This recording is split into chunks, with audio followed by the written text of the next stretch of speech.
Calma, no se desespere.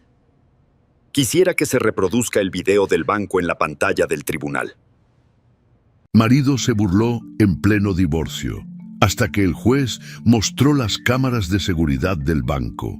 La copa de cristal se estrelló contra el suelo de mármol del salón de eventos, haciendo que todas las miradas se volvieran hacia la pareja que permanecía de pie junto a la mesa principal. Verónica Salcedo sintió cómo el vino tinto se extendía sobre su vestido blanco, mientras Mauricio Aranda la miraba con una sonrisa que no llegaba a sus ojos. Nadie más lo notó, pero ella conocía perfectamente ese gesto. Era el mismo que usaba cada vez que estaba a punto de humillarla. Los inversionistas presentes en la cena de gala murmuraban entre ellos, algunos divertidos, otros incómodos. Mauricio levantó su propia copa y con voz firme declaró ante todos los presentes que su esposa siempre había sido un poco torpe con los números y aparentemente también con las copas. Las carcajadas llenaron el salón. Verónica apretó los puños bajo la mesa, sintiendo cómo cada fibra de su cuerpo le gritaba que se defendiera, que dijera la verdad, que revelara quién realmente manejaba esos números que él mencionaba con tanta ligereza. Pero no lo hizo. Simplemente sonrió, como había aprendido a hacerlo durante 15 largos años. Antes de llegar a ese momento de quiebre, antes de que todo se derrumbara, la vida de Verónica había sido una construcción cuidadosa de apariencias perfectas y sacrificios silenciosos. ¿Desde dónde están viendo esta historia, queridos espectadores? Nos encanta leer sus comentarios y saber que nos acompañan en cada una de estas narrativas que preparamos con tanto cariño para ustedes. Ahora sí, regresemos al principio de todo, cuando Verónica Salcedo todavía creía que su matrimonio podía salvarse y que su esfuerzo sería reconocido algún día. La mañana comenzaba siempre igual para ella. El despertador sonaba a las 5:30 de la mañana en su residencia ubicada en una de las zonas más exclusivas de San Antonio, Texas. Verónica se levantaba sin hacer ruido, cuidando de no despertar a Mauricio, quien dormía plácidamente del otro lado de la enorme cama matrimonial. Se dirigía a su oficina privada en casa, un espacio que ella misma había decorado con estantes llenos de libros de finanzas, contabilidad y administración empresarial. Allí, rodeada del silencio de la madrugada, revisaba los estados financieros de las 5 clínicas médicas que conformaban el imperio Aranda. Cada número, cada columna, cada proyección financiera pasaba por sus manos antes de que el sol siquiera asomara por el horizonte. Durante 15 años, Verónica había sido la arquitecta invisible de un negocio que ahora valía millones de dólares. Recordaba perfectamente cómo había comenzado todo. Ella y Mauricio se habían conocido en la universidad, cuando ambos estudiaban carreras relacionadas con la salud y los negocios. Desde el principio, Mauricio tenía el carisma, la presencia, esa capacidad de convencer a cualquiera con su sonrisa perfecta y sus palabras bien articuladas. Verónica, en cambio, era la sustancia detrás del estilo. Mientras él soñaba con clínicas y expansión, ella calculaba cómo hacer realidad esos sueños. Crearon su primera clínica médica con un préstamo que Verónica había conseguido gracias a un plan de negocios impecable que ella misma redactó durante meses. Mauricio había puesto su nombre en los documentos y ella no objetó. Después de todo, eran un equipo, o al menos eso creía entonces. Los primeros años fueron de trabajo arduo para ambos. Verónica manejaba la contabilidad, las nóminas, los impuestos, las inversiones y la planeación financiera. Mauricio se encargaba de la imagen pública, las relaciones con los médicos asociados y la expansión del negocio. Funcionaban como un reloj bien sincronizado. Pero conforme el negocio crecía y el dinero comenzaba a fluir, algo cambió. Mauricio empezó a distanciarse de las decisiones operativas y se concentró únicamente en las apariciones públicas, las entrevistas y los eventos sociales. Verónica asumió más responsabilidades, trabajando el doble, a veces el triple, para mantener todo funcionando mientras su esposo disfrutaba de la gloria del éxito.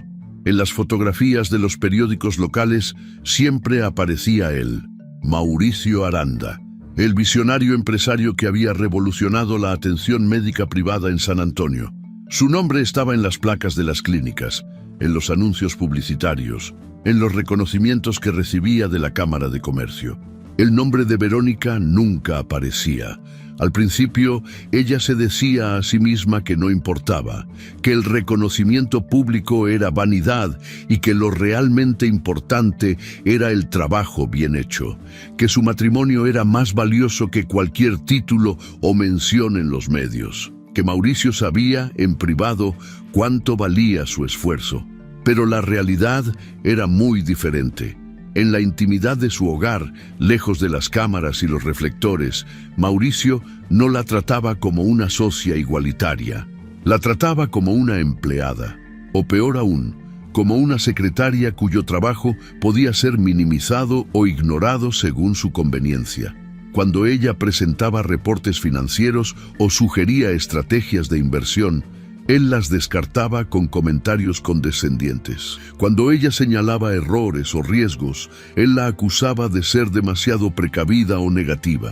Y cuando ella pedía que su nombre apareciera al menos en los documentos internos de la empresa, él le decía que eso confundiría a los inversionistas y que era mejor mantener una imagen unificada bajo su liderazgo. La manipulación psicológica era constante pero sutil. Mauricio nunca gritaba ni la golpeaba. Su violencia era mucho más refinada. Usaba palabras cuidadosamente elegidas que la hacían dudar de sí misma. Le decía que sin él, ella nunca habría podido construir nada, que su talento era útil pero no extraordinario, que debería estar agradecida por la vida que él le había dado. Cuando ella intentaba defenderse o contradecirlo, él cambiaba de táctica inmediatamente. Se volvía encantador, le compraba regalos costosos, la llevaba a cenas románticas y le prometía que las cosas mejorarían. Verónica quedaba atrapada en un ciclo interminable de abuso emocional seguido de reconciliaciones falsas. Con el tiempo, comenzó a creer las palabras de Mauricio. Comenzó a dudar de su propio valor, de su capacidad, de su derecho a exigir respeto. Los años pasaron y Verónica se convirtió en una experta en usar máscaras. En público, era la esposa perfecta, elegante, discreta, siempre sonriente al lado de su exitoso marido. En privado, era una mujer agotada que trabajaba incansablemente para mantener a flote un negocio, mientras su autoestima se desmoronaba poco a poco. Sus amigas la envidiaban. Pensaban que tenía todo: dinero, estatus, un esposo guapo y exitoso, una casa enorme, viajes al extranjero. Nadie sabía que Verónica se sentía profundamente sola. Nadie sabía que lloraba en silencio en su oficina después de otra discusión donde Mauricio la había hecho sentir insignificante. Nadie sabía que había dejado de reconocer a la mujer que veía en el espejo cada mañana. Pero algo comenzó a cambiar cuando Verónica cumplió 39 años. Fue un cambio sutil al principio, una inquietud que no podía explicar completamente. Empezó a hacerse preguntas que antes evitaba. Se preguntaba qué habría sido de su vida si hubiera tomado decisiones diferentes. Se preguntaba si realmente merecía ser tratada de esa manera. Se preguntaba cuánto tiempo más podría seguir viviendo una mentira. Y entonces, mientras revisaba los estados financieros de la empresa una mañana cualquiera, notó algo extraño. Había movimientos de dinero que no cuadraban. Transferencias que no recordaba haber autorizado, retiros de cuentas conjuntas que no tenían ninguna justificación en los registros contables. Al principio pensó que se trataba de un error administrativo, pero conforme profundizaba en los documentos, se dio cuenta de que no era casualidad. Alguien estaba moviendo dinero deliberadamente y ocultando esas transacciones. Verónica pasó las siguientes semanas investigando discretamente. Accedía a los sistemas bancarios en horarios inusuales, revisaba extractos antiguos, rastreaba cada transferencia sospechosa. Lo que descubrió la dejó helada. Mauricio había estado desviando fondos de las cuentas de la empresa hacia cuentas personales que ella desconocía. No eran cantidades pequeñas, estamos hablando de cientos de miles de dólares acumulados durante años. Además, había realizado inversiones riesgosas sin consultarla. Había comprado propiedades a nombre de terceros y había sacado préstamos usando la empresa como garantía. Toda la estabilidad financiera que ella creía haber construido era una ilusión. Mauricio había estado jugando con el dinero de ambos como si fuera exclusivamente suyo, tomando decisiones unilaterales que ponían en riesgo todo el patrimonio. La primera reacción de Verónica fue el pánico. Pensó en confrontarlo inmediatamente, en exigir explicaciones, en gritarle todo lo que había estado callando durante años, pero algo la detuvo. Una vocecita en su interior le dijo que debía ser más inteligente, más estratégica. Si lo enfrentaba sin preparación, Mauricio usaría su habilidad para manipular la situación. La haría dudar de lo que había visto. La convencería de que estaba malinterpretando las cosas o directamente la acusaría de desconfiar de él sin motivo. Verónica decidió guardar silencio y seguir recopilando información. Comenzó a hacer copias de documentos, a guardar extractos bancarios, a fotografiar registros contables. Trabajaba con más cuidado que nunca, asegurándose de no dejar rastros de su investigación. Mientras tanto, su relación con Mauricio seguía deteriorándose. Él se había vuelto más distante, más irritable. Pasaba cada vez menos tiempo en casa y cuando estaba presente, la trataba con un desdén apenas disimulado. Verónica sospechaba que había otra mujer, pero ya no le importaba tanto como debería. El descubrimiento de las irregularidades financieras había despertado algo en ella. Una claridad que no sentía desde hacía años. Se dio cuenta de que no estaba en un matrimonio de verdad. Estaba en una prisión emocional disfrazada de vida lujosa.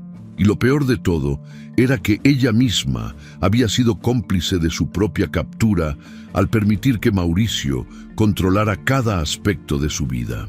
El momento del quiebre llegó en esa cena de gala con inversionistas, esa noche donde Mauricio decidió humillarla públicamente de la manera más cruel posible. El evento se realizaba en uno de los hoteles más exclusivos de San Antonio. Era una ocasión importante porque Mauricio estaba negociando la expansión de la red de clínicas hacia otras ciudades de Texas. Había inversionistas potenciales, banqueros, periodistas especializados en negocios y figuras importantes de la comunidad médica local. Verónica había preparado toda la documentación financiera para la presentación. Había pasado semanas puliendo los números, asegurándose de que cada proyección fuera realista, pero atractiva para los inversionistas. Como siempre, Mauricio sería quien hiciera la presentación oficial mientras ella permanecía en segundo plano.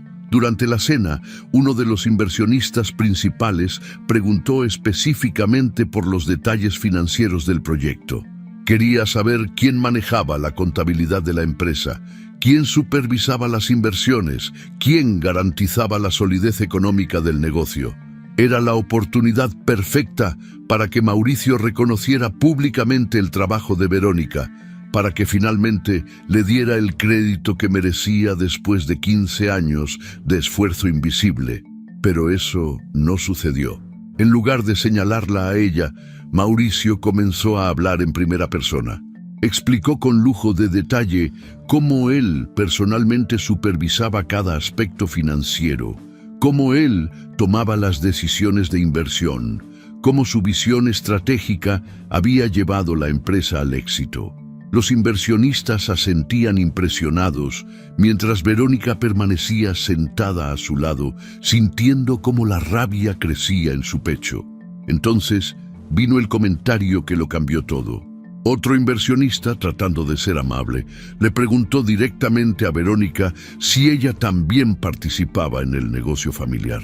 Antes de que pudiera responder, Mauricio soltó una carcajada y dijo que su esposa era muy buena para decorar las clínicas y organizar eventos sociales, pero que los números nunca habían sido su fuerte. La mesa entera rió cortésmente ante el comentario. Verónica sintió como si le hubieran dado una bofetada. Miró a Mauricio y vio en sus ojos algo que la heló hasta los huesos. No era simplemente desprecio, era satisfacción. Él estaba disfrutando humillarla públicamente, disfrutaba verla callada e impotente mientras él recibía toda la admiración que en realidad pertenecía al trabajo de ambos. Fue en ese momento, mientras sostenía su copa de vino con manos temblorosas, que Verónica tomó la decisión más importante de su vida. Ya no podía seguir así. Ya no iba a permitir que Mauricio siguiera robándole su dignidad, su trabajo y su identidad. Iba a divorciarse, iba a recuperar su vida, iba a pelear por lo que era suyo, y tenía las pruebas necesarias para hacerlo. Durante meses había recopilado evidencia de las irregularidades financieras, de los desvíos de fondos, de todas las mentiras. Mauricio creía que tenía el control total, que ella nunca se atrevería a desafiarlo. Pero estaba a punto de descubrir que la mujer a la que tanto había subestimado era mucho más fuerte e inteligente de lo que él jamás imaginó. Esa noche, cuando regresaron a casa después de la cena, Verónica no dijo una palabra. Mauricio tampoco. Él se fue directo a su habitación, probablemente satisfecho con su actuación de la noche. Verónica se quedó sentada en la sala oscura, mirando por la ventana las luces de la ciudad. Ya no sentía tristeza ni dolor. Sentía algo diferente, algo que no había experimentado en mucho tiempo. Sentía determinación, sentía claridad, sentía, por primera vez en años, que tenía el control de su propio destino. Al día siguiente comenzaría a buscar un abogado especializado en divorcios. Le entregaría todas las pruebas que había recopilado y le haría saber a Mauricio Aranda que la guerra que él tanto parecía disfrutar apenas estaba comenzando. La oficina del abogado matrimonialista olía a cuero viejo y café recalentado. Verónica permanecía sentada frente al escritorio de caoba, observando cómo el licenciado Hernández revisaba los documentos que ella había traído consigo. Era un hombre mayor, con más de 30 años de experiencia en casos de divorcio, recomendado por una conocida lejana que prefirió mantener el anonimato. Verónica había pasado 3 noches sin dormir antes de tomar la decisión de llamarlo, ensayando mentalmente cada palabra que diría, cada argumento que presentaría. Cuando finalmente el abogado levantó la vista y le dijo que tenía un caso sólido, ella sintió por primera vez en semanas que tal vez podría salir victoriosa de esto. Le explicó que con las pruebas de desvío de fondos y las irregularidades financieras que había documentado, podrían solicitar no solo el divorcio, sino también una repartición equitativa de los bienes y posiblemente una investigación por fraude. Verónica firmó el contrato de servicios legales esa misma tarde y autorizó al licenciado Hernández para que notificara formalmente a Mauricio sobre su intención de divorciarse. La notificación llegó a manos de Mauricio 3 días después, entregada por un oficial del juzgado mientras él desayunaba tranquilamente en la terraza de la casa. Verónica había decidido no estar presente ese día. Se había mudado temporalmente a un departamento que rentó con sus ahorros personales, un espacio pequeño, pero suficiente para empezar de nuevo. Cuando su teléfono comenzó a sonar insistentemente esa mañana, supo exactamente qué significaba. Mauricio la estaba llamando. Dejó que el teléfono sonara hasta que se activó el buzón de voz. Entonces llegó el primer mensaje de texto, luego el segundo, el tercero. Al principio eran mensajes confundidos, preguntando si era una broma, exigiendo que regresara a casa inmediatamente. Después vinieron las amenazas apenas veladas, advirtiéndole que estaba cometiendo el error más grande de su vida. Finalmente, cuando comprendió que Verónica hablaba en serio, llegó el mensaje que ella había anticipado. Esto se iba a poner feo y él se encargaría personalmente de destruirla. Mauricio no perdió tiempo en cumplir su promesa. A las 48 horas de recibir la notificación de divorcio, ya había convocado una conferencia de prensa en las oficinas centrales de la empresa. Verónica se enteró por las noticias mientras tomaba café en su nuevo departamento. Encendió la televisión y ahí estaba él, impecablemente vestido con traje oscuro y corbata azul, rodeado de 3 abogados que parecían salidos de una firma de abogados de élite. El cinismo de la escena la dejó sin aliento. Mauricio habló directamente a las cámaras con voz firme y expresión de víctima incomprendida. Declaró que su esposa, después de años de matrimonio aparentemente feliz, había decidido abandonarlo sin razón alguna. Peor aún, afirmó que Verónica había estado robando dinero de las cuentas de la empresa durante meses, desviando fondos para preparar su huida. La acusó de infidelidad financiera, de querer destruir todo lo que él había construido con tanto esfuerzo durante 15 años. Los reporteros tomaban notas frenéticamente mientras Mauricio continuaba con su narrativa cuidadosamente construida. Mencionó que tenía pruebas de todas sus acusaciones, que sus abogados ya estaban preparando una demanda no solo por divorcio, sino también por daños y perjuicios contra la empresa. El teléfono de Verónica comenzó a explotar con mensajes. Conocidos, empleados de la empresa, incluso algunos familiares lejanos, le escribían preguntando si lo que Mauricio decía era verdad. Algunos mensajes eran de genuina preocupación, pero la mayoría tenían un tono acusatorio, como si ya la hubieran juzgado y condenado basándose únicamente en la versión pública de su esposo. Verónica intentó contactar al licenciado Hernández para pedirle que emitiera un comunicado aclaratorio, pero él le aconsejó mantener silencio por el momento. Le explicó que responder públicamente solo alimentaría el circo mediático que Mauricio estaba orquestando. Era mejor dejar que las cosas se calmaran y presentar sus pruebas ante el juez, donde realmente importaba. Pero esa estrategia de silencio tuvo un costo devastador para la reputación de Verónica. En la opinión pública, su falta de respuesta fue interpretada como una admisión tácita de culpabilidad. Los días siguientes fueron una pesadilla interminable. Los medios locales cubrieron la historia con entusiasmo morboso. Después de todo, no todos los días un empresario exitoso y conocido en la comunidad acusaba públicamente a su esposa de fraude. Los titulares en los periódicos y las redes sociales eran despiadados. La llamaban la esposa ambiciosa, la ladrona elegante, la mujer que traicionó al hombre que le dio todo. Aparecieron fotografías de ella en eventos sociales pasados, siempre al lado de Mauricio, sonriendo para las cámaras. Los comentaristas especulaban sobre sus motivaciones, inventaban historias sobre supuestos amantes secretos, cuestionaban su carácter y su moral.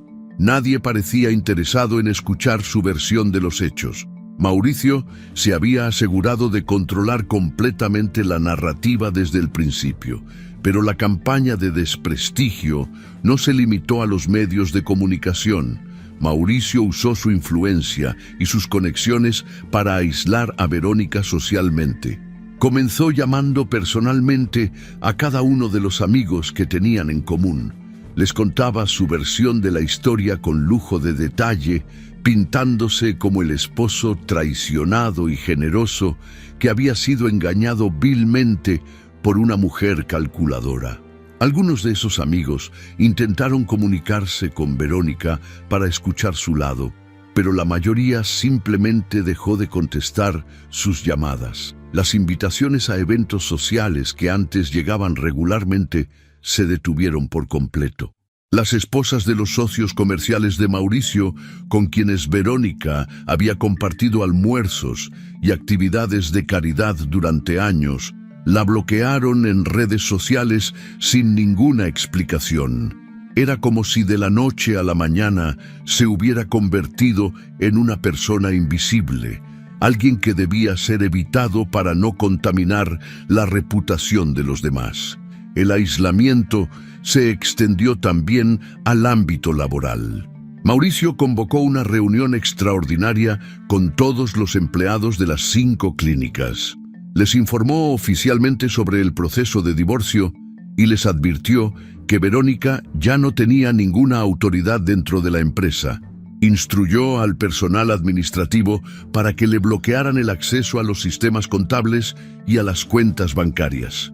Cambió las contraseñas, revocó sus credenciales de seguridad y ordenó que si ella intentaba entrar a las instalaciones, debían llamar inmediatamente a seguridad.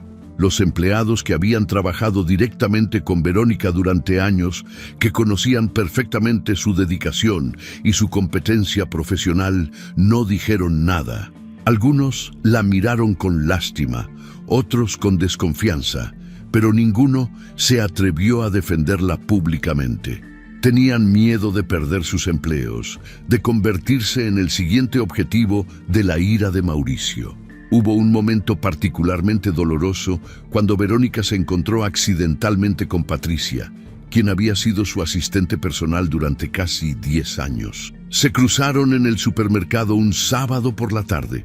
Verónica intentó saludarla, tal vez intercambiar algunas palabras amables, pero Patricia literalmente cambió de pasillo para evitarla. El mensaje era claro: cualquier asociación con Verónica era peligrosa. Mauricio se había asegurado de que todos supieran que estar de su lado significaba estar en contra de él, y nadie estaba dispuesto a correr ese riesgo. Esa noche, sola en su pequeño departamento, Verónica lloró por primera vez desde que había iniciado el proceso de divorcio. No lloraba por Mauricio ni por el matrimonio fracasado. Lloraba por la injusticia absoluta de la situación, por verse convertida en villana cuando ella era la víctima, por el precio tan alto que estaba pagando simplemente por atreverse a buscar su libertad. Pero lo más devastador llegó cuando su propia familia comenzó a dudar de ella. Su madre la llamó una tarde con voz temblorosa y llena de preocupación. Le preguntó directamente si lo que Mauricio decía en los medios era verdad, si realmente había robado dinero de la empresa. Verónica intentó explicarle que todo era al revés, que Mauricio era quien había estado desviando fondos, que ella tenía pruebas documentadas de cada irregularidad. Pero su madre no parecía convencida. Le recordó que Mauricio siempre había sido muy bueno con la familia, que les había ayudado económicamente en varias ocasiones, que parecía un hombre honesto y trabajador. Insinuó que tal vez Verónica estaba exagerando las cosas, que tal vez había malinterpretado algunos movimientos financieros, que tal vez debería reconsiderar el divorcio y tratar de arreglar las cosas. Cuando Verónica colgó el teléfono, sintió una soledad más profunda que nunca. Si ni siquiera su propia madre creía en ella, ¿quién lo haría? Su hermano menor fue aún más directo. Le envió un mensaje de texto largo donde la acusaba de ser egoísta y destructiva. Le recriminó estar destruyendo la reputación de un buen hombre solo por capricho. Le dijo que estaba siendo mal agradecida después de todos los años que Mauricio la había mantenido en una vida de lujos. El mensaje terminaba con una frase que se clavó como un cuchillo en el corazón de Verónica. Siempre había sabido que ella era capaz de algo así, que tenía ese lado ambicioso y frío que tarde o temprano saldría a la luz. Verónica no respondió. No tenía sentido. La maquinaria de desprestigio de Mauricio había funcionado a la perfección. Había logrado convencer incluso a su propia familia de que ella era la mala de la historia. Mientras tanto, Mauricio no se contentaba con destruir su reputación. También se aseguró de atacarla económicamente. Congeló todas las cuentas conjuntas sin previo aviso, dejándola sin acceso a los fondos que legalmente también le pertenecían. Canceló las tarjetas de crédito que estaban a su nombre. Dejó de pagar el seguro médico familiar, dejándola sin cobertura. Verónica tuvo que empezar a vivir con los ahorros limitados que tenía en una cuenta personal que Mauricio desconocía. El licenciado Hernández le aseguró que todas esas acciones eran ilegales y que el juez eventualmente las revertiría, pero mientras tanto, Verónica se encontraba en una situación financiera precaria. Tuvo que reducir gastos drásticamente, cancelar servicios, vender algunas joyas personales para poder pagar la renta del departamento y los honorarios legales. El proceso legal avanzaba con lentitud frustrante. Mauricio había contratado al bufete de abogados más prestigioso y caro de San Antonio. Eran conocidos por su agresividad en los tribunales y por sus tácticas dilatorias. Presentaron una contrademanda donde no solo rechazaban todas las acusaciones de Verónica, sino que además solicitaban una compensación millonaria por daño moral y difamación. Argumentaban que las acusaciones de fraude financiero por parte de Verónica eran completamente infundadas y que estaba tratando de apropiarse de una empresa que Mauricio había construido con su propio esfuerzo. Solicitaron audiencias preliminares, presentaron recursos de apelación antes incluso de que hubiera nada que apelar, bombardearon al juzgado con documentos y mociones diseñados para alargar el proceso indefinidamente. Era una estrategia clara: cansar a Verónica, agotarla económica y emocionalmente hasta que desistiera de su demanda. El licenciado Hernández hacía lo que podía, pero era evidente que estaba sobrepasado. Su pequeño despacho no tenía los recursos para competir contra un ejército de abogados corporativos. Las audiencias preliminares fueron especialmente difíciles. Los abogados de Mauricio presentaban testigos que declaraban bajo juramento haber visto comportamientos sospechosos de Verónica en la empresa. Un contador externo afirmó que había encontrado irregularidades en los registros que ella manejaba. Un empleado de confianza de Mauricio testificó que Verónica le había pedido que falsificara documentos. Todas esas declaraciones eran mentiras, pero estaban respaldadas por documentos que parecían legítimos a primera vista. Mauricio había usado su dinero para comprar testimonios falsos y fabricar evidencia, y estaba funcionando. El juez asignado al caso parecía cada vez más inclinado a creer la versión de Mauricio.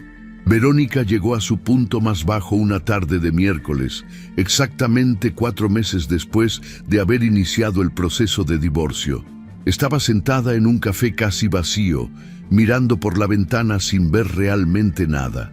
Había perdido peso, dormía mal, tenía ojeras permanentes bajo los ojos. Su cuenta bancaria estaba casi en ceros. El licenciado Hernández le había informado esa mañana que necesitaban más dinero para contratar peritos contables que pudieran refutar las acusaciones fabricadas por el equipo legal de Mauricio.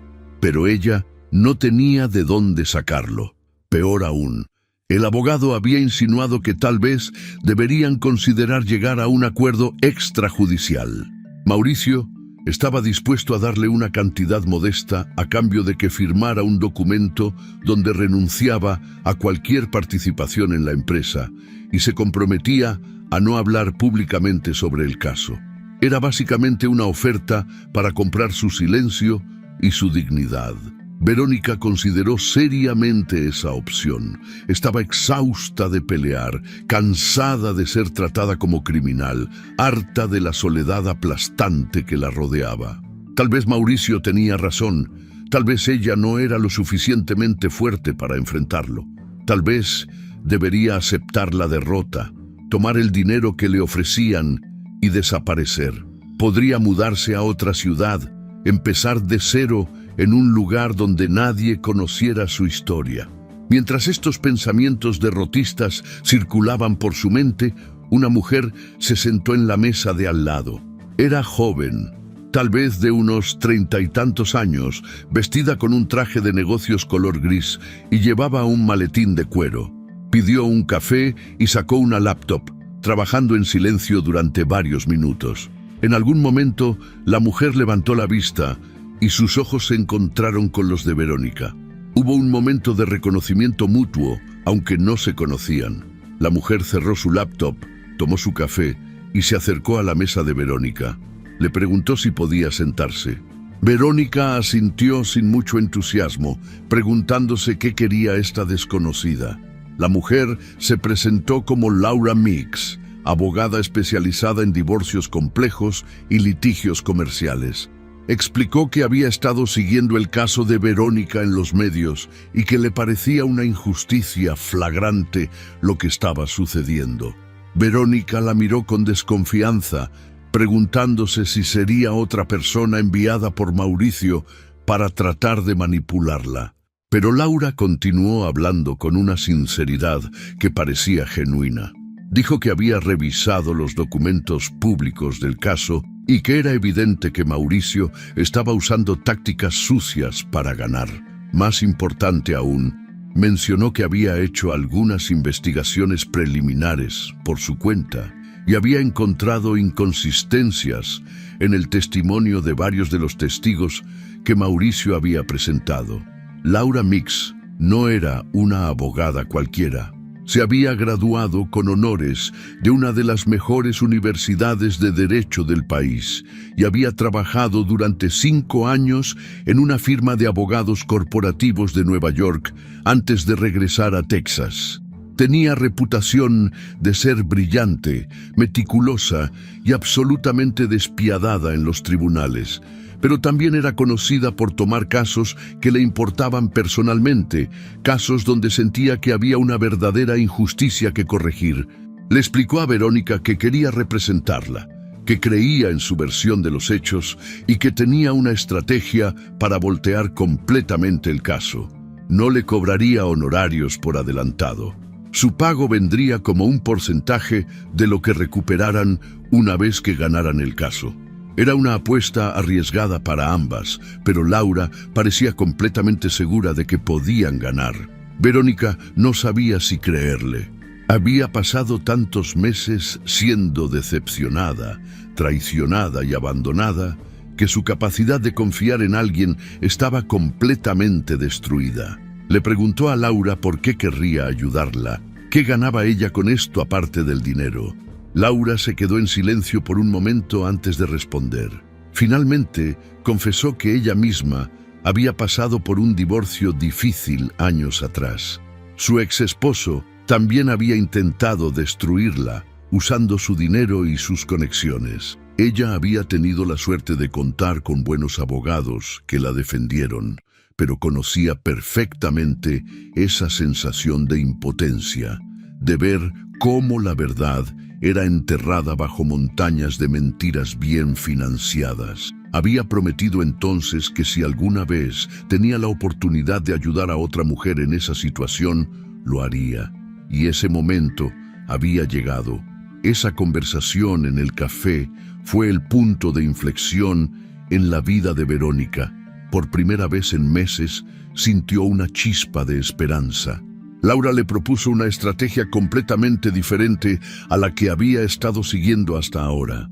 En lugar de responder reactivamente a cada ataque de Mauricio, iban a construir su propio caso de manera silenciosa y metódica. Iban a dejar que Mauricio se confiara, que creyera que ya había ganado. Mientras él celebraba prematuramente, ellas estarían recopilando más pruebas, identificando las debilidades en sus argumentos, preparando una presentación demoledora para el juicio final. Laura tenía contactos con investigadores privados, peritos forenses especializados en fraude financiero y otros abogados que podían ayudar sin costo. Iban a convertir cada mentira de Mauricio en un arma contra él mismo. La mañana del juicio final amaneció con un cielo gris que amenazaba tormenta. Verónica se despertó a las 5 de la madrugada después de apenas 2 horas de sueño inquieto. Se duchó mecánicamente. Eligió un traje sastre azul marino que Laura le había recomendado usar porque proyectaba seriedad y profesionalismo, y se maquilló cuidadosamente para ocultar las ojeras que llevaba semanas acumulando. Mientras se miraba al espejo, intentó encontrar en su reflejo a la mujer segura que había sido alguna vez. pero solo vio a alguien cansado y asustado. Laura había pasado los últimos 3 meses preparando meticulosamente cada aspecto del caso, reuniendo evidencia, entrevistando testigos potenciales y construyendo una estrategia que según ella era infalible. Pero Verónica no podía evitar sentir un nudo en el estómago que se hacía más apretado con cada minuto que pasaba. El edificio del Tribunal del Condado de Bexar se alzaba imponente en el centro de San Antonio, con sus columnas de piedra y sus escaleras amplias que parecían diseñadas para intimidar a quien las subiera. Verónica llegó 30 minutos antes de la hora señalada, acompañada únicamente por Laura. No había nadie más esperándola, ningún familiar, ningún amigo, ningún excompañero de trabajo. La campaña de aislamiento de Mauricio había sido tan efectiva que ella enfrentaba este momento crucial completamente sola, sin ningún sistema de apoyo más allá de su abogada. Se sentaron en una banca del pasillo mientras esperaban que abrieran la sala. Laura revisaba sus documentos por última vez, murmurando ocasionalmente notas para sí misma. Verónica simplemente miraba el suelo de mármol pulido, tratando de controlar su respiración y prepararse mentalmente para lo que vendría. Entonces escucharon el ruido, voces múltiples, pasos apresurados, el clic constante de cámaras fotográficas. Mauricio acababa de llegar al edificio y lo había hecho de la manera más espectacular posible. Venía rodeado de un séquito que parecía sacado de una película de Hollywood. A su derecha caminaba Charles Morton, su abogado principal, un hombre de 50 años con traje hecho a la medida que costaba probablemente más que 3 meses de renta del departamento de Verónica. A su izquierda iban otros 3 abogados del mismo bufete, todos cargando maletines de cuero italiano y con expresiones de confianza absoluta. Detrás de ellos venían los testigos que Mauricio había preparado para declarar a su favor, al menos 6 personas que Verónica reconoció como empleados actuales de las clínicas. Y por supuesto, estaban los reporteros. Mauricio había filtrado la fecha y hora exacta del juicio a los medios locales, asegurándose de que su llegada triunfal fuera documentada para la posteridad. Mauricio subió las escaleras del tribunal como si fuera una celebridad en una alfombra roja. Sonreía ampliamente, estrechaba manos con sus abogados, posaba brevemente para las fotografías. Llevaba un traje gris oscuro impecable, gemelos de oro en los puños y un reloj suizo que Verónica sabía que costaba más de $50,000. Su cabello perfectamente peinado hacia atrás, su mandíbula firme, su postura erguida, todo en él proyectaba poder y victoria asegurada. Cuando sus ojos finalmente se encontraron con los de Verónica a través del pasillo, su sonrisa se ensanchó aún más. No era una sonrisa amistosa ni reconciliadora, era la sonrisa de un depredador que sabe que su presa no tiene escapatoria. Verónica sintió un escalofrío recorrer su espalda, pero se obligó a mantener la mirada fija en él.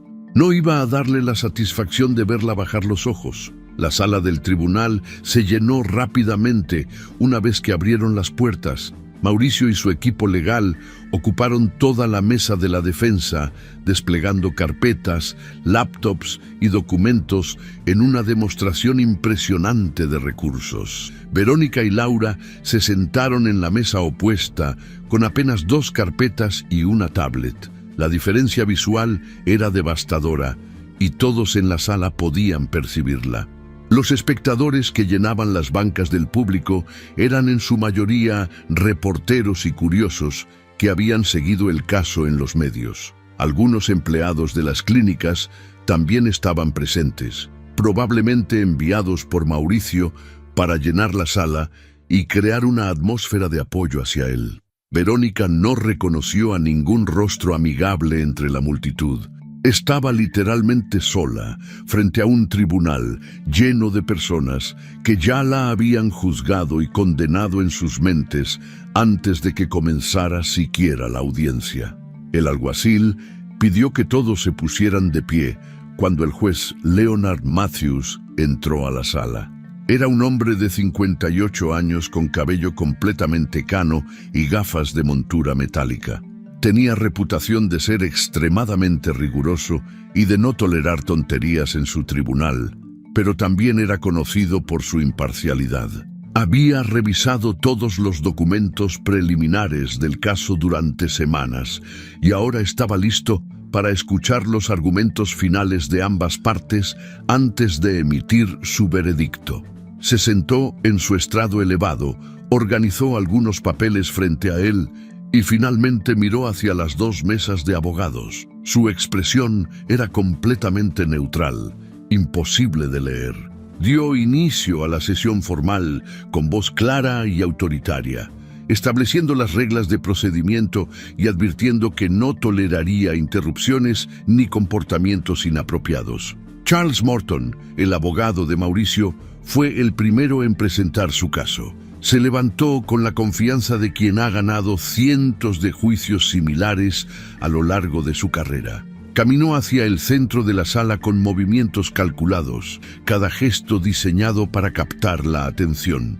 Comenzó su alegato con voz teatral, casi como si estuviera dando una actuación para una audiencia cautiva. Describió a Mauricio como un hombre trabajador y honesto, que había dedicado los mejores años de su vida a construir un imperio empresarial desde cero. Pintó una imagen de un emprendedor visionario que había comenzado con una sola clínica pequeña y la había convertido en una red de 5 establecimientos prósperos que daban empleo a más de 200 personas. Según su narrativa, Mauricio era un pilar de la comunidad, un benefactor que había donado generosamente a causas caritativas y un empresario respetado por todos sus colegas. Entonces Morton cambió el tono de su voz, volviéndola más sombría y acusatoria. Presentó a Verónica como la villana de esta historia, la mujer calculadora que había engañado a su bondadoso esposo durante años. Afirmó que mientras Mauricio trabajaba incansablemente para hacer crecer el negocio, ella había estado desviando fondos sistemáticamente hacia cuentas personales. Alegó que Verónica había falsificado documentos contables para ocultar sus robos, que había manipulado registros financieros y que cuando Mauricio finalmente descubrió sus actividades ilícitas, ella había decidido adelantarse solicitando el divorcio para victimizarse. Morton declaró con voz indignada que esta no era simplemente una disputa matrimonial común, sino un caso claro de fraude corporativo y abuso de confianza. Solicitó que el juez no solo negara cualquier reclamación de Verónica sobre los bienes de la empresa, sino que además considerara presentar cargos criminales en su contra. Para respaldar sus acusaciones, Morton comenzó a llamar testigos al estrado. El primero fue Ricardo Mejía, quien supuestamente había trabajado como contador externo para las clínicas durante los últimos 5 años. Mejía testificó bajo juramento que había detectado múltiples irregularidades en los libros contables que Verónica manejaba personalmente. Mencionó transferencias sospechosas, facturas duplicadas y discrepancias en los reportes mensuales. Cuando Laura intentó contrainterrogar, Mejía mantuvo su historia con firmeza, respaldándola con documentos que parecían legítimos. El segundo testigo fue Carmen Velázquez, empleada administrativa de la clínica principal. Carmen declaró entre lágrimas que Verónica le había pedido explícitamente que alterara ciertos registros de pagos y que la había amenazado con despedirla si no obedecía. Su actuación fue convincente y varios espectadores en la sala murmuraron con indignación. Uno tras otro, los testigos de Mauricio presentaron testimonios que pintaban a Verónica como una criminal sin escrúpulos. Un empleado del banco afirmó haber visto a Verónica realizar retiros sospechosos en horarios inusuales. Un ex socio comercial declaró que Verónica había intentado convencerlo de participar en un esquema para desviar fondos de la empresa. Un perito contable presentó análisis detallados que supuestamente demostraban irregularidades en las cuentas que ella manejaba. Cada testimonio era más devastador que el anterior, construyendo metódicamente una imagen de culpabilidad absoluta. Verónica permanecía sentada en su lugar, con las manos entrelazadas sobre la mesa y la mirada fija en un punto indefinido frente a ella. No se atrevía a mirar a los espectadores, no quería ver las expresiones de juicio y condena en sus rostros. Laura tomaba notas constantemente, pero incluso ella parecía cada vez más tensa conforme avanzaban los testimonios. Mauricio observaba todo el espectáculo desde su asiento con expresión satisfecha. En varios momentos se inclinó para susurrarle algo a sus abogados, provocando sonrisas cómplices entre ellos. Cuando Carmen Velázquez terminó su testimonio especialmente emotivo, Mauricio sacudió la cabeza con tristeza teatral, como si le doliera profundamente haber sido traicionado de esa manera. Los reporteros presentes tomaban notas frenéticamente, claramente anticipando los titulares sensacionalistas que publicarían esa misma tarde. Todo parecía orquestado a la perfección, un espectáculo judicial diseñado no solo para ganar el caso, sino para destruir completamente la reputación de Verónica ante la opinión pública. Después de 3 horas de testimonios ininterrumpidos, el juez Matthews declaró un receso de 30 minutos para el almuerzo.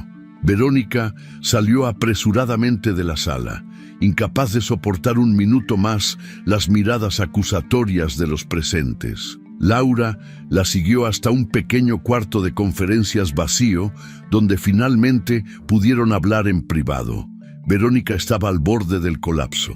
Le preguntó a Laura con voz quebrada si realmente tenían alguna posibilidad de ganar, porque desde donde ella lo veía, estaban siendo masacrados. Los testimonios parecían sólidos, los documentos lucían legítimos, y hasta el juez parecía estar inclinándose hacia la versión de Mauricio. Laura le tomó las manos con firmeza y le dijo que confiara en ella, que todo estaba saliendo exactamente como lo había planeado. Mauricio estaba cayendo en la trampa perfecta al presentar tantos testimonios falsos y documentos manipulados. Cuanto más elaborada fuera su mentira, más espectacular sería su caída cuando Laura presentara las pruebas reales. Cuando regresaron a la sala después del receso, Mauricio estaba de excelente humor. Conversaba animadamente con sus abogados, claramente convencido de que la victoria era suya. Cuando Verónica pasó junto a su mesa para llegar a su asiento, él no pudo resistir a hacer un comentario en voz lo suficientemente alta para que ella lo escuchara. Le dijo a Charles Morton que esperaba que todo esto terminara pronto, porque tenía una cena importante esa noche y no quería retrasarse demasiado. Sus abogados rieron ante el comentario. Era una humillación calculada, una forma de demostrarle a Verónica que él no la consideraba ni siquiera una amenaza digna de su tiempo completo. Ella apretó los dientes y siguió caminando, negándose a darle la satisfacción de una reacción. El juez Matthews retomó la sesión y le concedió la palabra a Charles Morton para presentar sus argumentos finales. El abogado se levantó nuevamente, ahora con aún más confianza que antes. Recapituló todos los testimonios presentados durante la mañana, enfatizando la cantidad abrumadora de evidencia que supuestamente demostraba la culpabilidad de Verónica. Solicitó formalmente que el juez dictaminara a favor de su cliente en todos los aspectos del caso. Negación del divorcio con repartición de bienes, manutención cero para Verónica y además una demanda por daños y perjuicios contra ella por el daño moral y económico causado a Mauricio y a la empresa. Terminó su alegato con una frase dramática, declarando que la justicia debía prevalecer sobre la ambición y la deshonestidad. Varios espectadores en la sala aplaudieron brevemente antes de que el juez los silenciara con una mirada severa.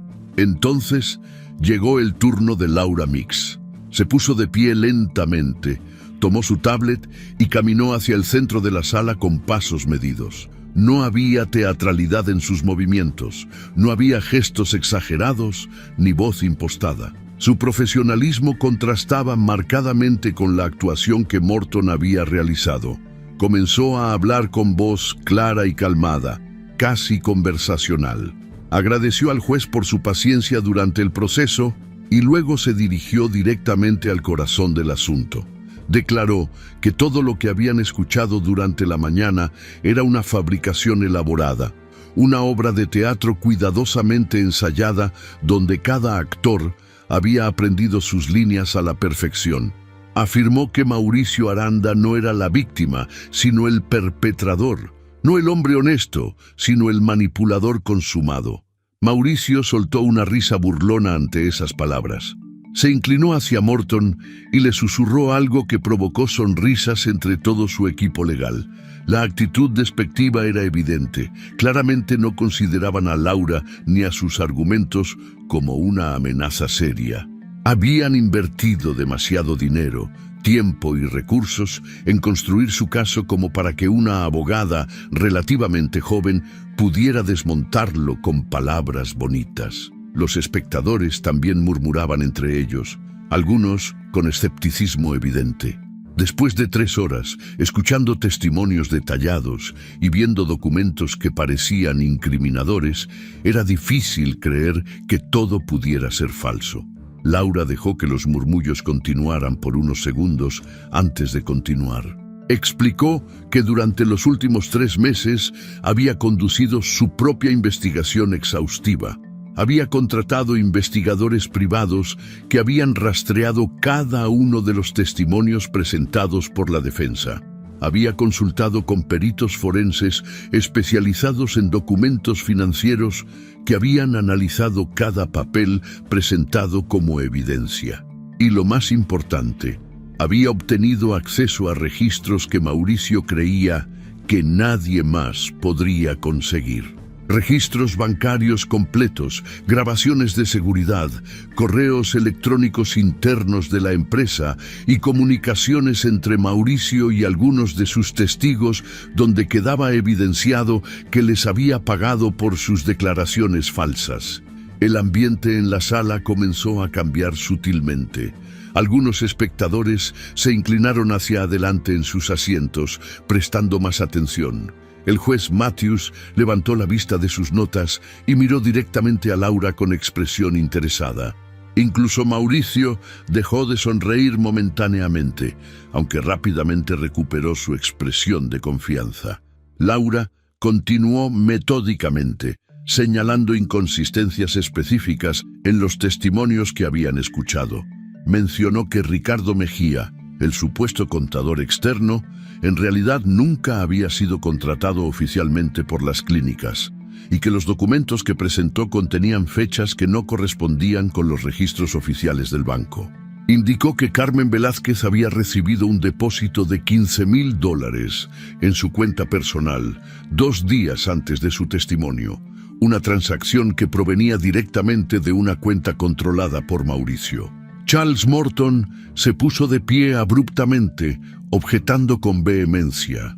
Argumentó que Laura estaba haciendo acusaciones graves sin presentar evidencia concreta, que estaba difamando a testigos que habían declarado bajo juramento, y que todo esto era un intento desesperado de distraer al tribunal de la realidad de los crímenes de su clienta.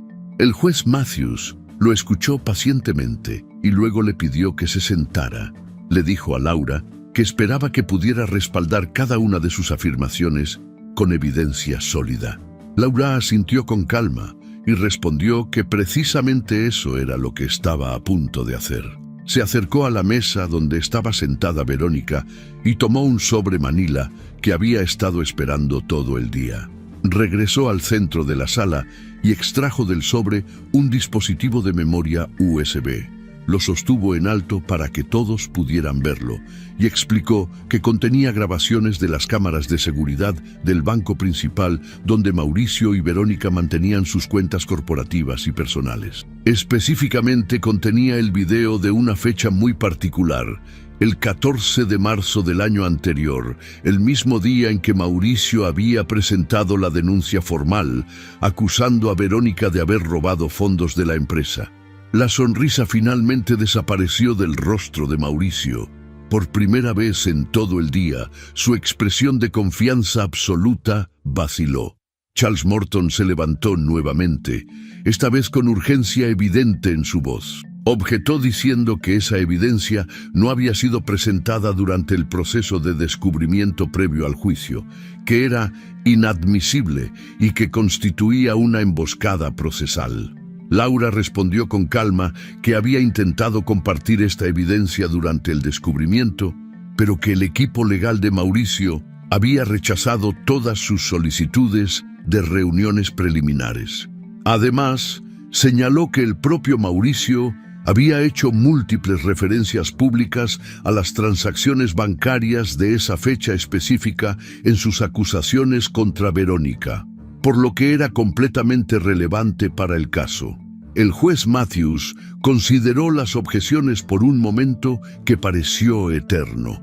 Finalmente dictaminó que permitiría la reproducción del video, ya que efectivamente se relacionaba directamente con las acusaciones centrales del caso. Ordenó que prepararan el equipo de proyección de la sala. Un técnico del tribunal configuró rápidamente una pantalla grande y un proyector. Laura conectó el USB y verificó que todo funcionara correctamente. El silencio en la sala era absoluto. Todos los presentes se habían dado cuenta de que algo importante estaba a punto de revelarse. Mauricio susurraba urgentemente con sus abogados. Su rostro había perdido todo rastro de la arrogancia que había mostrado durante todo el día. Verónica, por primera vez, levantó la mirada y observó a su ex esposo directamente. Después de meses de humillación, de ser tratada como criminal, de ser abandonada por todos, finalmente había llegado el momento de la verdad. Laura se dirigió al juez con voz perfectamente controlada y dijo la frase que cambiaría todo. Su señoría, solicito la reproducción de las imágenes de seguridad del banco correspondientes a la fecha del 14 de marzo, entre las 2 y las 4 de la tarde.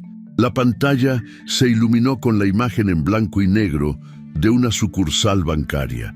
La fecha y hora aparecían en la esquina superior derecha del video. 14 de marzo, 2 y 15 de la tarde. La calidad de la grabación era excelente, mostrando claramente el interior del banco con varios clientes realizando transacciones en las ventanillas. Laura dejó que el video corriera durante unos segundos mientras todos en la sala observaban con atención creciente. Entonces apareció una figura familiar entrando por la puerta principal del banco. Era Mauricio Aranda, vestido con traje oscuro y portando un maletín de cuero.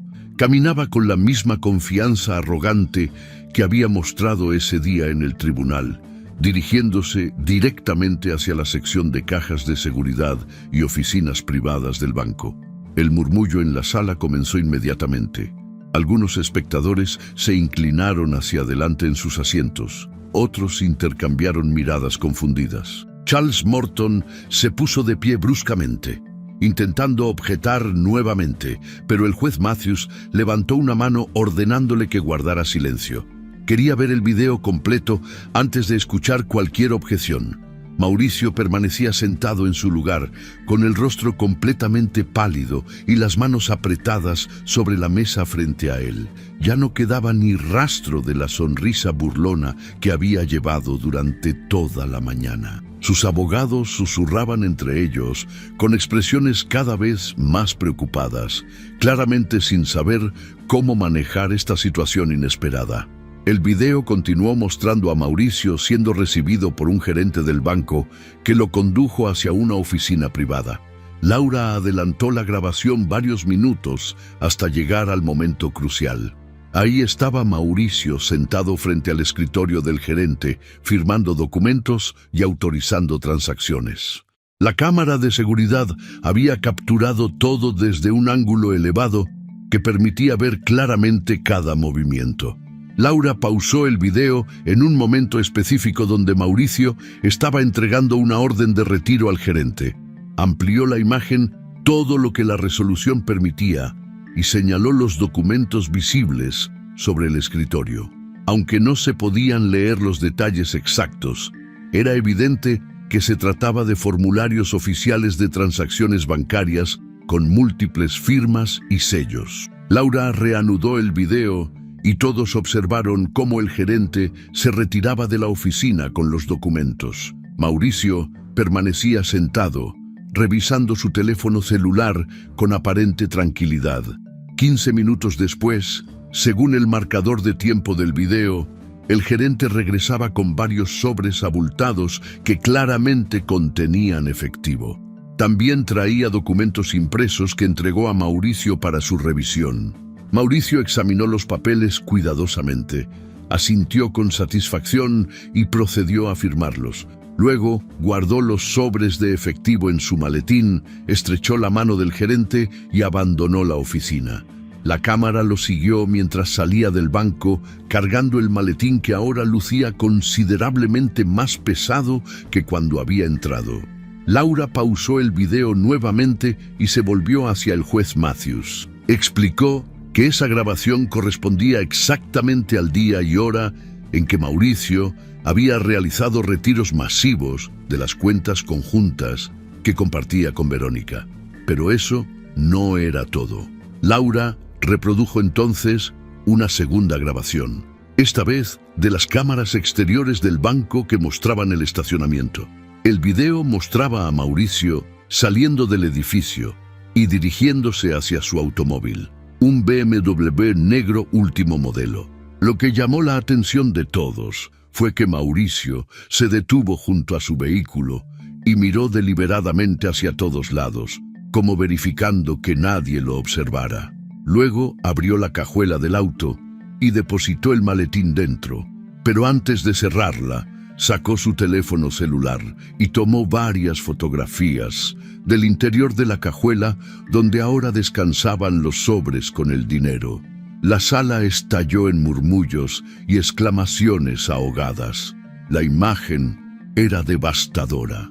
Mauricio no solo había retirado el dinero, sino que había documentado fotográficamente su acción, probablemente para tener registro personal de la transacción. Laura aprovechó el momento para entregar al juez una carpeta con documentos adicionales. Explicó que esos papeles eran los registros bancarios oficiales de todas las transacciones realizadas ese día. Los números eran irrefutables. Mauricio había retirado un total de $345,000 de 3 cuentas diferentes, todas ellas cuentas conjuntas o corporativas a las que Verónica también tenía acceso legal. Y lo más incriminatorio era que esas transacciones habían ocurrido exactamente 4 horas antes de que Mauricio presentara la denuncia formal acusando a Verónica de robar fondos de la empresa. Charles Morton intentó levantarse nuevamente para objetar, pero esta vez el juez Matthews lo detuvo con una mirada gélida que no admitía discusión. El magistrado tomó la carpeta que Laura le había entregado y comenzó a revisar meticulosamente cada documento. Su expresión, que había permanecido neutral durante todo el juicio, ahora mostraba señales claras de indignación contenida. Revisó los extractos bancarios, comparó las fechas y horas, verificó las firmas en los formularios de retiro. Todo coincidía perfectamente con lo que las grabaciones de seguridad mostraban. No había manera de negar o explicar lo que estaba frente a sus ojos. Mauricio Aranda había mentido bajo juramento, había fabricado acusaciones falsas contra su esposa y había usado el sistema judicial como arma para destruirla. Laura no había terminado. Con la misma calma profesional que había mantenido durante toda su presentación, informó al tribunal que tenía evidencia adicional.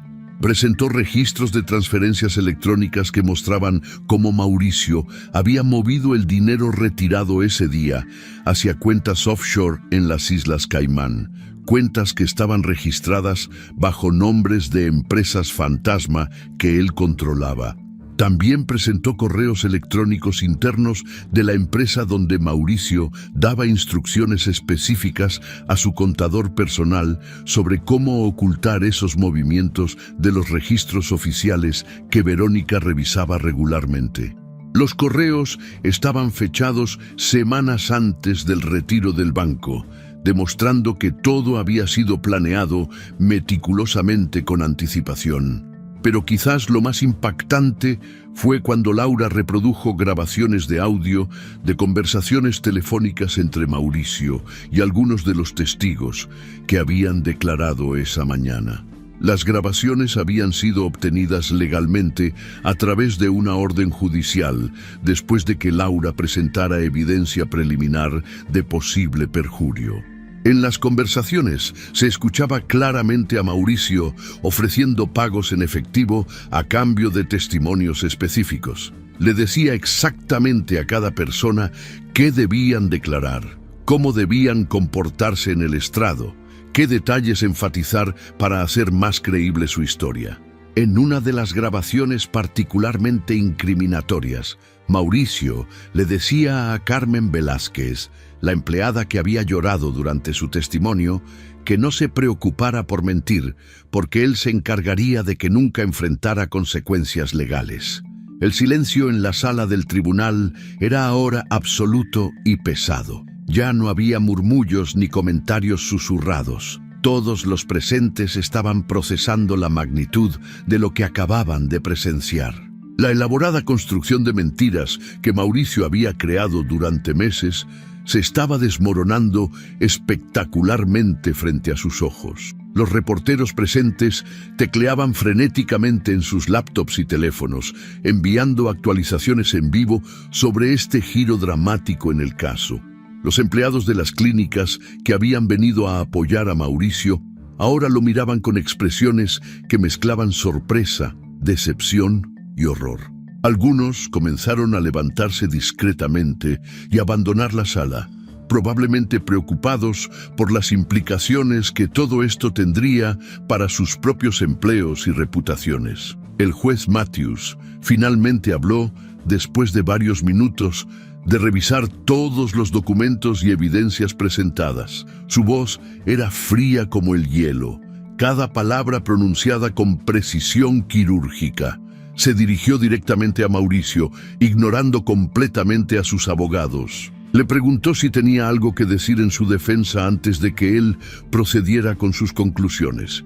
Mauricio abrió la boca para responder, pero no salió ningún sonido. Su rostro había pasado del palidez enfermiza a un tono rojizo de vergüenza y rabia contenida. Miró desesperadamente a Charles Morton buscando ayuda, pero su abogado principal simplemente negó con la cabeza. No había defensa posible contra evidencia tan contundente. Todo lo que habían construido durante meses de litigio había sido destruido en menos de 30 minutos. Mauricio finalmente logró articular algunas palabras. Intentó argumentar que había malentendidos, que las transacciones bancarias eran parte de operaciones comerciales legítimas que Verónica simplemente no entendía por su falta de experiencia en finanzas complejas. Intentó sugerir que los videos habían sido manipulados, que las grabaciones de audio estaban sacadas de contexto, que Laura había conspirado para fabricar evidencia falsa en su contra. Pero incluso mientras hablaba, su voz sonaba cada vez menos convincente.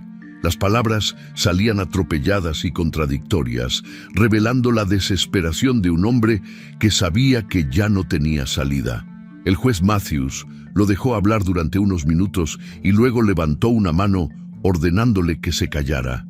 Lo que siguió fueron las palabras que Verónica había estado esperando escuchar durante casi un año de pesadilla. El juez Matthews miró fijamente a Mauricio y pronunció la sentencia con voz firme y llena de autoridad moral. Señor Aranda, parece que quien robaba no era precisamente su esposa. La frase resonó en la sala como un trueno. Hubo un momento de silencio atónito antes de que el murmullo colectivo estallara nuevamente. El juez golpeó su mazo exigiendo orden y continuó hablando. Declaró que en sus 30 años en el sistema judicial nunca había presenciado un caso de manipulación tan flagrante y despreciable. Afirmó que Mauricio no solo había cometido fraude financiero contra su propia empresa y su esposa, sino que había abusado del sistema legal para perpetuar sus mentiras y destruir la reputación de una persona inocente. La sentencia que el juez Matthews dictó fue demoledora en todos los aspectos. Primero, concedió a Verónica el divorcio inmediato con todos los derechos que ella había solicitado originalmente. Segundo, ordenó la división equitativa de todos los bienes matrimoniales, lo que significaba que Verónica recibiría el 50% de la participación en las clínicas médicas y todos los activos asociados. Tercero, otorgó a Verónica la custodia y control total de las cuentas bancarias conjuntas y ordenó el congelamiento inmediato de todas las cuentas personales de Mauricio hasta que se completara una auditoría forense completa. Cuarto, ordenó que Mauricio restituyera inmediatamente los $345,000 que había retirado fraudulentamente, más intereses acumulados y daños punitivos que ascendían a un monto similar. Pero el juez Matthews no se detuvo ahí. Declaró que la evidencia presentada sugería la comisión de múltiples delitos federales, incluyendo fraude bancario, evasión fiscal mediante el uso de cuentas offshore, perjurio y obstrucción de la justicia. Ordenó que todos los documentos y evidencias del caso fueran remitidos inmediatamente al fiscal federal para que iniciara una investigación criminal completa. También emitió órdenes de restricción que prohibían a Mauricio cualquier contacto directo o indirecto con Verónica y ordenó que compareciera nuevamente ante el tribunal dentro de 30 días para una audiencia sobre posibles cargos adicionales por desacato al tribunal y fraude procesal. Finalmente, ordenó a Mauricio pagar todos los honorarios legales de Verónica, incluyendo los costos de la investigación privada que Laura había conducido. Cuando el juez terminó de pronunciar su sentencia y golpeó el mazo por última vez, la sala estalló en caos controlado. Los reporteros corrieron hacia las puertas para poder transmitir la noticia lo más rápido posible. Los abogados de Mauricio recogieron apresuradamente sus documentos, claramente ansiosos por distanciarse de su cliente ahora que la verdad había salido a la luz. Mauricio permanecía sentado en su lugar, completamente inmóvil, con la mirada perdida en la nada. Todo su mundo se había derrumbado en cuestión de minutos. El hombre que había entrado al tribunal esa mañana con una sonrisa arrogante y rodeado de un séquito de apoyo, ahora estaba completamente solo y destruido.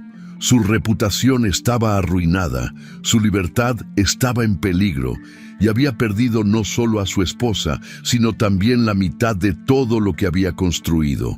Verónica, en cambio, permanecía sentada con la espalda recta y las manos tranquilamente posadas sobre la mesa frente a ella.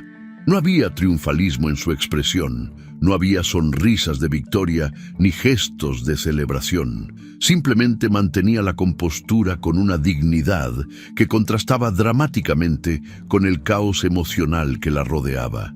Laura se inclinó hacia ella y le susurró algo al oído. Verónica asintió levemente y finalmente se permitió exhalar el aire que parecía haber estado conteniendo durante horas. Cuando sus ojos se encontraron brevemente con los de Mauricio a través de la sala, no había rencor en su mirada. Solo había una tranquilidad profunda que venía de saber que la justicia finalmente había prevalecido.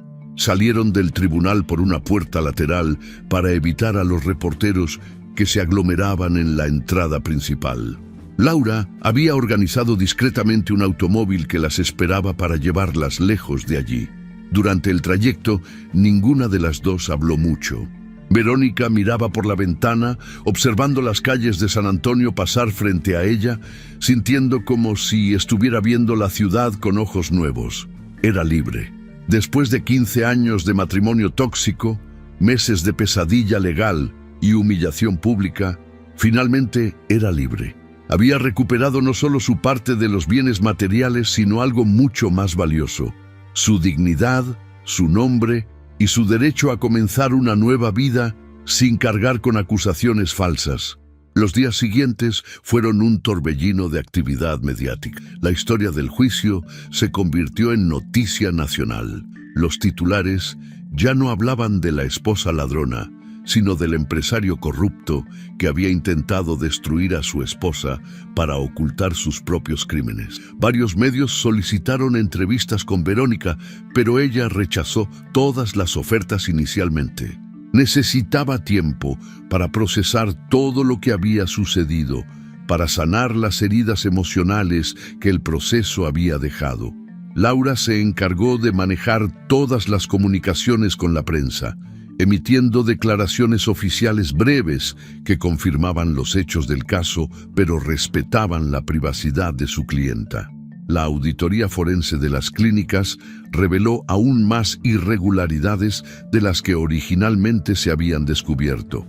Mauricio había estado desviando fondos durante años, no solo de las cuentas conjuntas, sino también de las ganancias operativas de los negocios. Había creado toda una red de empresas fantasma y cuentas offshore para ocultar millones de dólares. Algunos de sus socios comerciales también estaban implicados en el esquema, lo que desató una investigación federal mucho más amplia. Varios de los testigos que habían mentido bajo juramento en el juicio enfrentaron ahora sus propios cargos criminales por perjurio. Carmen Velázquez, la empleada que había llorado en el estrado mientras declaraba falsamente contra Verónica, perdió su empleo y enfrentó acusaciones que podrían llevarla a prisión. Mauricio intentó huir del país 2 semanas después del juicio, pero fue detenido en el aeropuerto internacional de Houston cuando intentaba abordar un vuelo hacia un país sin tratado de extradición con Estados Unidos. Las autoridades federales lo arrestaron formalmente y lo acusaron de múltiples delitos financieros. Su fianza fue establecida en $5 millones, una cantidad que irónicamente ahora no podía pagar, porque todas sus cuentas habían sido congeladas como parte de la investigación. Pasó los siguientes meses en una cárcel federal, esperando juicio. Una caída desde las alturas que pocos habrían podido imaginar cuando lo veían sonreír arrogantemente en aquel tribunal. Verónica, mientras tanto, comenzó lentamente a reconstruir su vida. Con el 50% de la empresa bajo su control, tuvo que tomar decisiones importantes sobre su futuro profesional. Decidió vender su participación en las clínicas a un grupo de inversores médicos que habían expresado interés. No quería seguir ligada a un negocio que le traía tantos recuerdos dolorosos. El dinero de la venta, combinado con la restitución ordenada por el juez y los activos que recuperó, le dio una base financiera sólida para comenzar algo completamente nuevo. Pero más importante que el dinero era la libertad emocional que ahora experimentaba.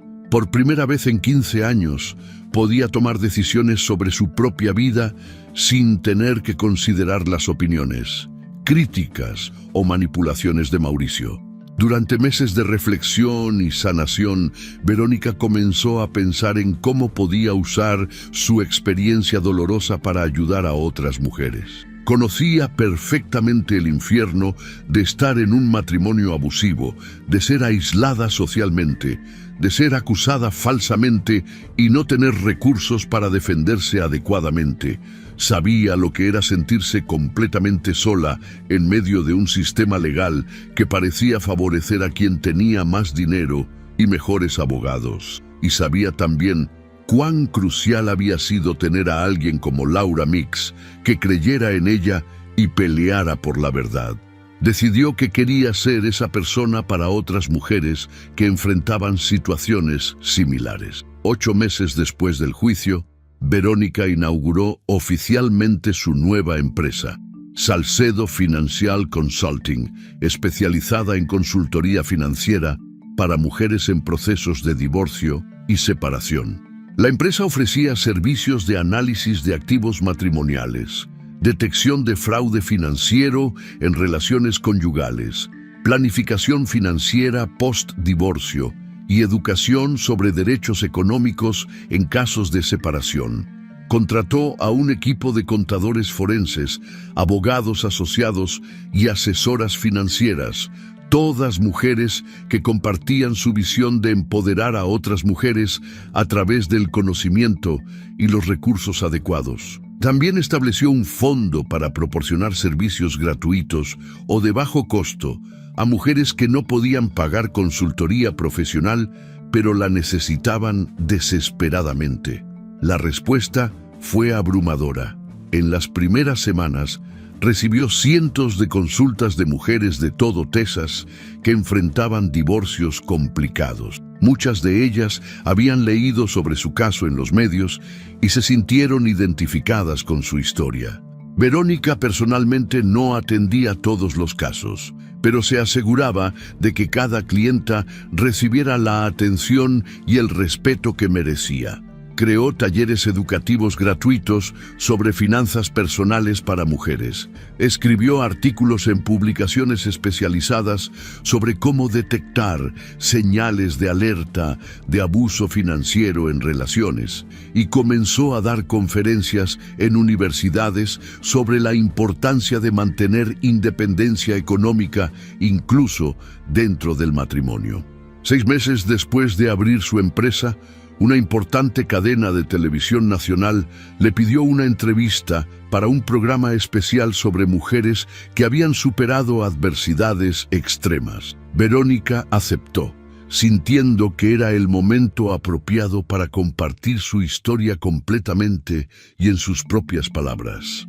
La entrevista se grabó en las oficinas de su nueva empresa, rodeada de su equipo de trabajo y con Laura Mix presente como invitada especial. La conductora del programa le preguntó cómo había logrado mantener la fortaleza durante los meses más oscuros, cuando todo y todos parecían estar en su contra. Verónica respondió con la misma serenidad que había mostrado en el tribunal aquel día memorable. Explicó que nunca había sido cuestión de fortaleza extraordinaria, sino de aferrarse a una verdad simple. Ella conocía la realidad de lo que había sucedido, sin importar cuántas mentiras se dijeran sobre ella. Habló sobre la importancia de documentar todo, de buscar ayuda profesional adecuada y de no permitir que el abuso emocional destruya la autoestima hasta el punto de rendirse. Cuando la conductora le preguntó si tenía algún mensaje final para otras mujeres que pudieran estar enfrentando situaciones similares, Verónica miró directamente a la cámara y pronunció las palabras que se convertirían en el lema de su empresa y en un símbolo de esperanza para miles de mujeres. No necesité gritar, la verdad gritó por mí. Esa frase resonó profundamente con las espectadoras del programa. Se volvió viral en redes sociales, fue citada en artículos periodísticos y apareció en pancartas en marchas por los derechos de las mujeres.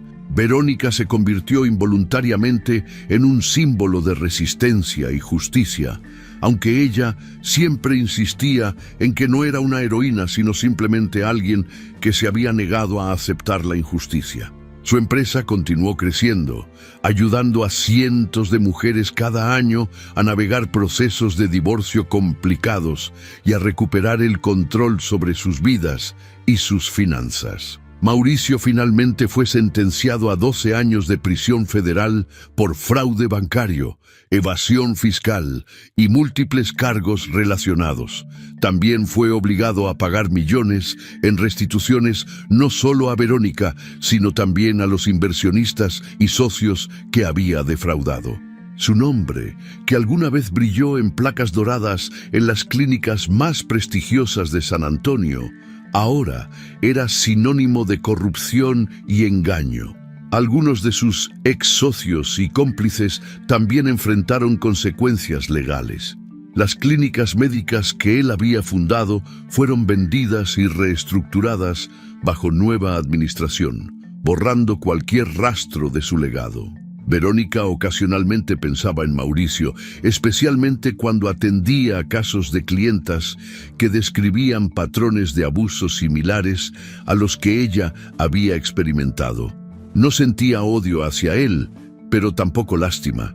Simplemente reconocía que él había elegido su propio camino y ahora enfrentaba las consecuencias de sus acciones. Ella había elegido un camino diferente, el camino de la verdad, la dignidad y el servicio a otras mujeres. Y ese camino la había llevado no solo a la libertad, sino a un propósito de vida que nunca había imaginado tendría.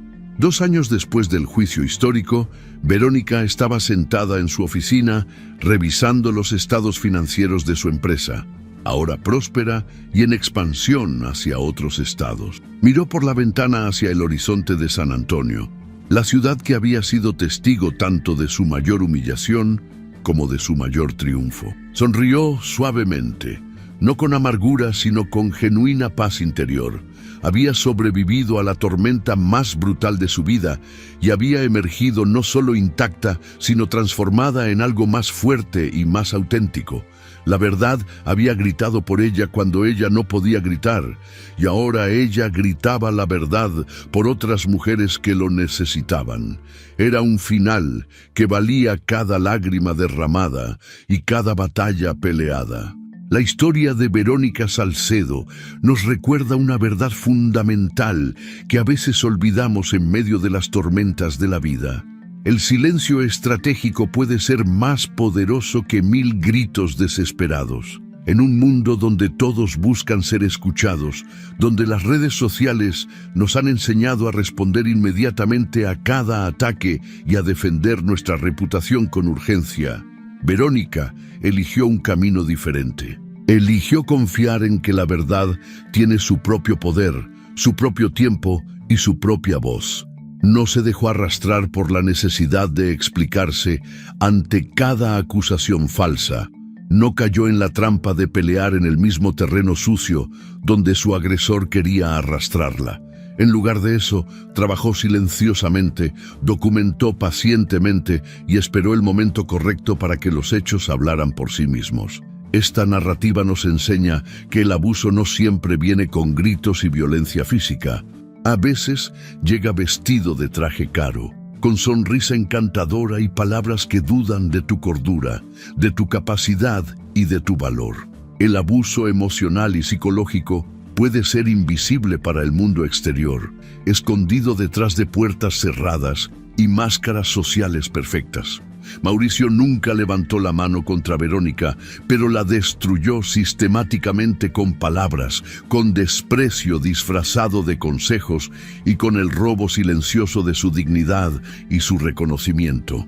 Este tipo de violencia es particularmente insidiosa porque hace que la víctima dude de sí misma, que cuestione su propia percepción de la realidad y que sienta que tal vez merece ese trato.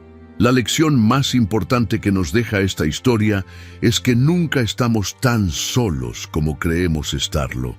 Cuando Verónica se encontraba en su punto más bajo, cuando su propia familia dudaba de ella y cuando el mundo entero parecía haberla juzgado y condenado, apareció Laura Mix, una desconocida que creyó en ella, que vio la injusticia y decidió actuar. Esto nos recuerda que siempre debemos seguir buscando ayuda, seguir tocando puertas, seguir creyendo que existe alguien que nos escuchará de verdad. La ayuda correcta puede llegar de los lugares más inesperados, y el simple acto de no rendirnos nos mantiene abiertos a esa posibilidad. También aprendemos sobre la importancia de la preparación y la documentación. Verónica no simplemente soportó el abuso y esperó a que las cosas mejoraran. Cuando comenzó a notar las irregularidades financieras, actuó con inteligencia estratégica, recopiló evidencia, guardó documentos, tomó fotografías y construyó un caso sólido antes de hacer su movimiento. En situaciones de conflicto, especialmente cuando enfrentamos a alguien con más recursos o poder que nosotros, la preparación meticulosa puede marcar la diferencia entre la victoria y la derrota. La verdad es poderosa, pero la verdad respaldada por evidencia concreta es indestructible. La historia también nos habla sobre el costo del silencio y la importancia de usar nuestra voz para ayudar a otros una vez que hemos superado nuestras propias batallas. Verónica pudo haber tomado su victoria, su dinero recuperado y simplemente desaparecer para vivir una vida tranquila. Nadie la habría culpado por querer olvidar todo y comenzar de nuevo lejos de los reflectores. Pero ella eligió algo más valiente: transformar su dolor en propósito. Decidió que su experiencia traumática no sería en vano, que podía usarla para iluminar el camino de otras mujeres que caminaban por ese mismo valle oscuro. Al crear su empresa de consultoría y compartir su historia públicamente, multiplicó el impacto de su victoria personal en victoria colectiva para cientos de mujeres. Hay una belleza profunda en la frase que se convirtió en su lema: no necesité gritar, la verdad gritó por mí. En una época donde todos compiten por atención y validación, donde el que grita más fuerte a menudo parece ganar, Verónica nos muestra que existe otro camino, el camino de la dignidad sostenida, de la verdad pacientemente documentada y de la confianza en que la justicia, aunque a veces lenta, eventualmente prevalece. No tuvo que rebajarse al nivel de Mauricio, no tuvo que mentir, ni manipular, ni comprar testimonios falsos. Simplemente presentó la verdad y dejó que hablara con la voz más poderosa de todas, la voz de los hechos irrefutables. Esta historia también nos desafía a examinar nuestro propio papel como sociedad en estos dramas. ¿Cuántas veces juzgamos sin conocer la historia completa? ¿Cuántas veces creemos la versión más ruidosa sin cuestionar si es la versión verdadera? Los amigos y familiares de Verónica la abandonaron basándose únicamente en acusaciones públicas, sin darle la oportunidad de defenderse, sin preguntarse si el hombre carismático y exitoso podría estar mintiendo. Nos recuerda que debemos ser más cuidadosos con nuestros juicios, más lentos para condenar y más dispuestos a escuchar ambos lados antes de formar opiniones. El daño que causamos con nuestro silencio o nuestra complicidad pasiva puede ser devastador para quienes realmente son víctimas de injusticias. Finalmente, la historia de Verónica es un testimonio del poder de la resiliencia humana. No importa cuán destruidos nos sintamos, no importa cuán oscura parezca la noche, siempre existe la posibilidad del amanecer. Ella pasó de ser humillada públicamente a ser un símbolo de esperanza y justicia. Transformó la peor experiencia de su vida en su mayor fortaleza. Y lo hizo sin perder su esencia, sin volverse amargada o vengativa, manteniendo su dignidad intacta incluso cuando todo conspiraba para destruirla. Esa es la verdadera victoria. No solo ganar en el tribunal, sino salir del proceso siendo aún la persona que queremos ser, con nuestros valores intactos y nuestro corazón aún capaz de ayudar a otros. Si te gustó esta historia, deja tu comentario y cuéntanos desde qué país nos estás viendo. Es muy importante para nosotros. Deja tu like y suscríbete al canal para seguir recibiendo historias increíbles como esta nueva historia que está apareciendo para ti ahora. Haz clic en la historia que está apareciendo en pantalla y sorpréndete.